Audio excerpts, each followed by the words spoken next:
सरकार की गर्दन तक पहुंच गए थे आंदोलनकारी छात्र, रात भर नहीं सो पाए मोदी शाह, 24 घंटे में 4 बड़े फैसले। गृह मंत्री शाह ने खुद संभाला मोर्चा, धर्मेंद्र प्रधान इस्तीफा देने को तैयार नहीं। 4 घंटे चली मीटिंग में क्या क्या हुआ, छात्रों के आंदोलन में कहां से आए पत्थरबाज, दिल्ली पुलिस की लिस्ट तैयार, अगले 24 घंटे में क्या होने वाला है। अगर सरकार को झुकना ही था तो फिर 1 महीने का इंतजार क्यों किया, और आंदोलन के दौरान पत्थरबाजों को कहां से और किसने बुलाया। सड़कों पर जब हजारों छात्र लाठियां खा रहे थे, दिल्ली पुलिस के जवान अपनी जान दांव पर लगाकर आंदोलन को संभाल रहे थे। उस दौरान धर्मेंद्र प्रधान कहां थे जानते हैं आप। जो सरकार हर आंदोलन को दबाती रही, धर्मेंद्र प्रधान पहले यूजीसी कानून लाकर देश भर में बवाल कराया, अब नीट के बाद अपनी कुर्सी पकड़कर छोड़ने को तैयार नहीं है। लेकिन गृह मंत्री शाह के साथ हुई मीटिंग में बंद कमरे में क्या क्या हुआ और धर्मेंद्र प्रधान का इस्तीफा आएगा या फिर नहीं, अगले 2 मिनट में आपको समझ में आ जाएगा।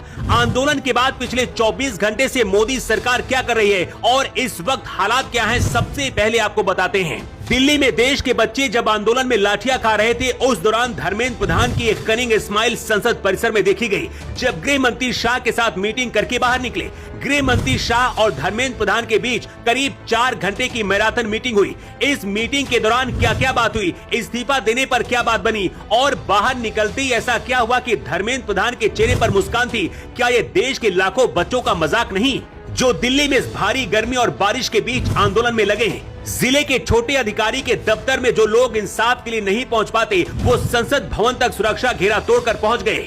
इसके बाद पहली बार मोदी सरकार को समझ आया कि अब बात बिगड़ रही है, जिसके बाद जेपी नड्डा को लगाया और एक प्रतिनिधि मंडल मिला। अब ऐसे में सवाल है कि धर्मेंद्र प्रधान के इस्तीफे की मांग तो पिछले 6 महीने से हो रही है, तो क्या सिर्फ इस चीज का इंतजार हो रहा था कि दिल्ली में ये हिंसक आंदोलन हो। जो शिक्षा मंत्री अपने विभाग को भी नहीं संभाल पा रहा, आखिर उसके खिलाफ एक्शन क्यों नहीं, और अगर आंदोलन के आगे सरकार को झुकना ही था तो फिर ये सब कुछ क्यों होने दिया, और अभी भी किस बात का इंतजार है, धर्मेंद्र प्रधान से इस्तीफा क्यों नहीं लिया जा रहा। दिल्ली पुलिस के मुताबिक इस आंदोलन में 118 से अधिक पुलिसकर्मी घायल हुए, जिनमें स्पेशल कमिश्नर ऑफ पुलिस जैसे सीनियर अधिकारी भी शामिल है। सुरक्षा बलों पर पथराव करने वाले पत्थरबाजों की शिनाख्त शुरू हो गई है। इसके लिए पुलिस ड्रोन और सीसीटीवी फुटेज खंगाल रही है। सोमवार को हुए उग्र आंदोलन के बाद प्रदर्शनकारियों के बीच आपसी तालमेल और भीड़ को दोबारा जुटने से रोकने के लिए दिल्ली पुलिस के मध्य संसद और आसपास के क्षेत्रों में इंटरनेट सेवाओं को स्थायी रूप से सस्पेंड किया गया।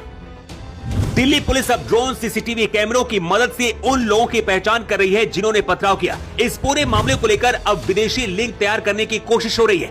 मतलब सब कुछ होगा, लेकिन जिसके लिए आंदोलन हुआ, शिक्षा मंत्री धर्मेंद्र प्रधान का इस्तीफा नहीं होगा।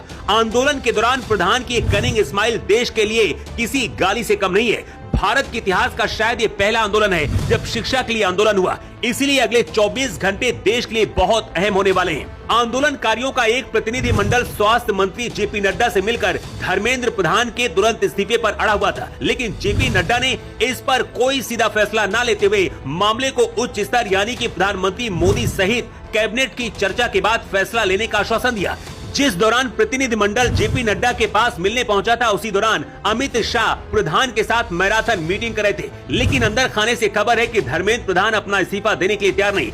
जिस तरह के हालात हैं, जबरन इस्तीफा लेकर मोदी सरकार घिरना नहीं चाहती। सवाल ये भी है कि क्या मोदी शाह के लिए छात्रों से ऊपर धर्मेंद्र प्रधान है। अब तो मोदी समर्थक भी प्रधान का इस्तीफा मांग रहे हैं। जिस देश में शिक्षा के लिए छात्रों को आंदोलन करना पड़े, क्या ऐसा देश विश्व गुरु बनेगा। वैसे आपकी राय क्या है, कमेंट बॉक्स में लिखकर जरूर बताएं।